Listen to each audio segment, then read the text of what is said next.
अस्सलाम वालेकुम students. Week 7 में लेक्चर 13 और 14 के साथ हैं। इससे पहले वीक 6 में हम लोग जो हैं वो एफएसए को देख चुके हैं डिटेल के साथ, फाइनाइट स्टेट ऑटोमेटा।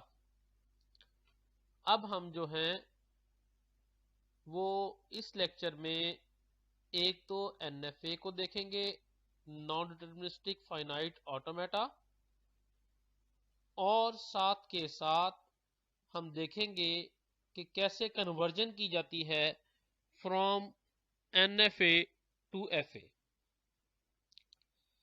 तो आइए चलते हैं सबसे पहले एनएफए की तरफ।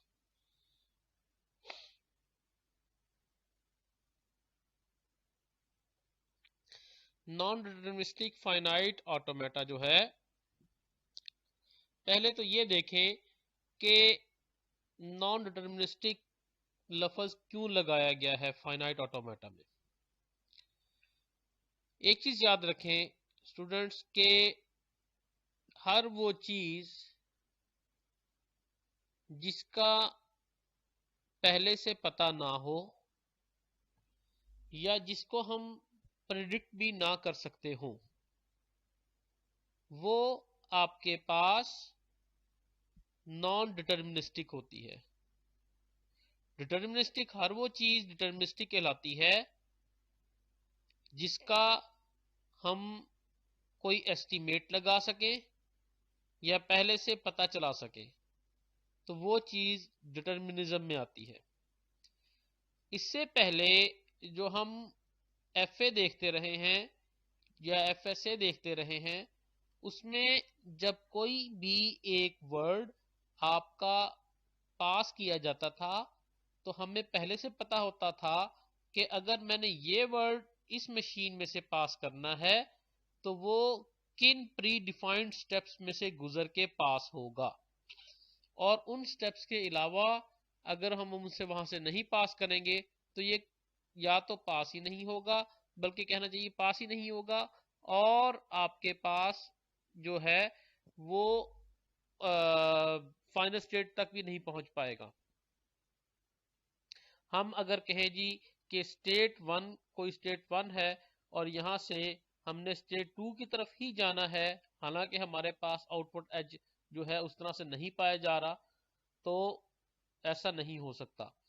दूसरी एक और चीज अगर हम देखें कि हमारे पास एफए में हर स्टेट पर आपके पास इंडिपेंडेंट आपके पास हर लेटर के लिए आउटवर्ड एज पाया जाता था। ऐसा नहीं हो सकता था कि किसी स्टेट पर किसी लेटर के लिए एक इंडिपेंडेंट जो है आउटवर्ड एज ना पाया जा रहा हो। तो हर स्टेट पर ये एफए की कंडीशन में आता था कि हर स्टेट पे हर लेटर के लिए एक आउटवर्ड एज पाया जाएगा और वो यूनिक होगा। ये चीज एफए को डिटर्मिनिस्टिक बना देती थी। यानी कि हमें पता है कि मैंने डबल ए बी पास करना है, तो मुझे पता है कि पहली स्टेट पे अगर मैं इनिशियल स्टेट पे ए दूंगा तो मैं किस स्टेट पे जाऊंगा, अगर मैं दूसरी स्टेट पे ए दूंगा तो फिर मैं किस स्टेट पे जाऊंगा, और एंड पे अगर मैं बी दूंगा तो फिर मैं किस स्टेट पे जाऊंगा। तो मुझे पता चल गया उसका कि इसने यही वाला पाथ फॉलो करना है अगर मैं ये वाला वर्ड दूंगा। तो ये डिटर्मिनिज्म थी। एनएफए में आपके पास एक वर्ड मल्टीपल वेज में एक्सेप्ट हो सकता है, इसमें नॉन डिटर्मिनिज्म पाई जाती है। इसकी वजूहात जो हैं वो क्या है, इसकी वजूहात देख लें। एक चीज तो ये है कि ये एक्सेप्ट करती है डेल्टा ट्रांजिशन को। दूसरी चीज एनएफए में आपके पास ये है कि ये अलाउ करती है किसी भी लेटर के अगेंस्ट, अगर हम चाहें कि किसी स्टेट पे हम ट्रांजिशन ना करें तो आप बेशक ना करें ट्रांजिशन। और दूसरी बात यह कि अगर आप चाहते हैं कि एक स्टेट पर एक लेटर के अगेंस्ट आप मल्टीपल ट्रांजिशंस करना चाहते हैं तो आप मल्टीपल ट्रांजिशंस भी कर सकते हैं। तो जब आप एक स्टेट पर एक लेटर के अगेंस्ट मल्टीपल ट्रांजिशंस करेंगे तो हमेशा याद रखें वो मशीन कभी भी डिटर्मिनिस्टिक नहीं हो सकती।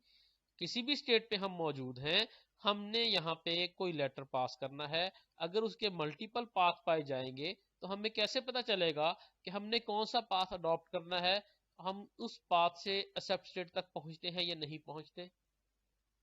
तो भाई इसके लिए हमें जो है आपके पास हम इसको डिटर्मिनिज्म नहीं कह सकते कि आपके पास ये ऐसी मशीन जो कि अपनी किसी स्टेट पर मल्टीपल पाथ्स किसी एक इनपुट लेटर के लिए कंटेन कर रही हो, तो उस सूरत में जो है वो मल्टीपल पाथ अडॉप्ट हो सकते हैं और डिटर्मिनिज्म नहीं रहती।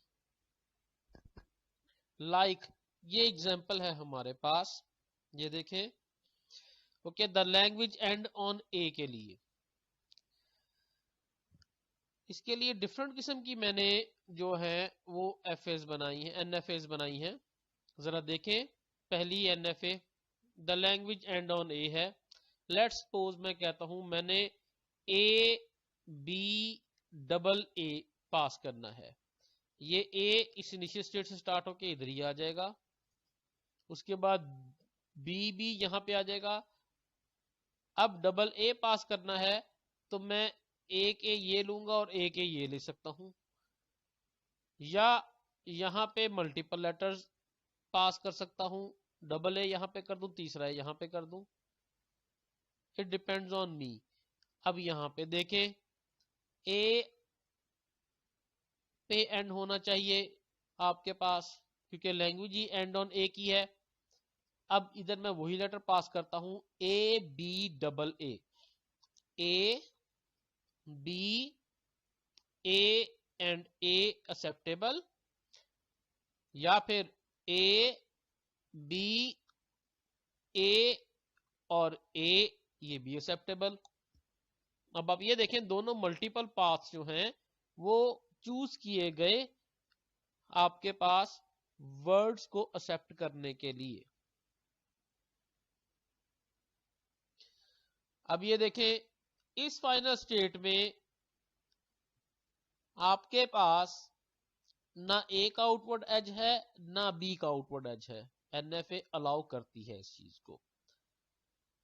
इस फाइनल स्टेट में आपके पास आउटवर्ड एज ए का है ही नहीं, एनएफए अगेन अलाउ करती है इस चीज को। अच्छा, अब अगर मैं ये वाली स्टेट देखूं, ये वाली एफए देखूं, तो द लैंग्वेज एंड ऑन ए की है, इधर ए इधर चला गया, बी इधर है। आप खुद देखें गौर से, तो इस वक्त ये फाइनाइट स्टेट ऑटोमेटा है, एफएसए है। जब एफएसए है तो मैंने इसको एनएफए में क्यों बना दिया? एक चीज याद रखें, एनएफए एक्सेप्ट करती है इन चीजों को, अलाउ करती है इन चीजों को, मस्ट नहीं करती। तो इसका मतलब है कि ओरिजिनली आपके पास जो एफएसए है वो बेसिकली एनएफए की किसी कंडीशन को वायोलेट नहीं करती, उसकी तमाम कंडीशंस को एक्सेप्ट करती है। एनएफए की उसके अलावा भी कुछ कंडीशंस हैं। ओरिजिनली अगर आप देखा जाए तो एनएफए आपके पास ज्यादा रिलैक्स कंडीशंस हैं as compare to FA.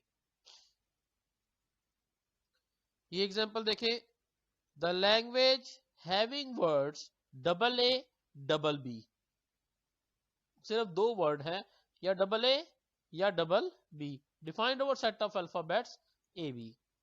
Initial state A A या फिर बी बी, ये आपके पास एनएफए कंप्लीट है। लेकिन अगर मैं इसको एफएसए के लिहाज से देखूं, इस स्टेट पे बी की आउटपुट नहीं है, इस स्टेट पे ए का आउटपुट नहीं है, इस स्टेट पे ए और बी दोनों ही आउटपुट नहीं है, इनकी आउटपुट एज। आपको याद होगा कि एफएसए में ये काम करते हुए हम लोग बकायदा डेड स्टेट इंट्रोड्यूस किया करते थे, लेकिन यहां पे आपके पास डेड स्टेट का कोई तस्वुर नहीं है। आप बना दें ठीक है, नहीं बनाएंगे तब भी ठीक है। अब जिस तरह यहाँ पे बी आएगा तो जाहिर सी बात है, अगर एफ ए के लिहाज से देखें, अगर आपने सिर्फ डबल ए या डबल बी एक्सेप्ट करवाना है तो इस स्टेट का बी और इस स्टेट का ए ये दोनों डेड में जाएंगे, और इस स्टेट का ए बी दोनों जो है वो दोनों ही डेड में जाएंगे।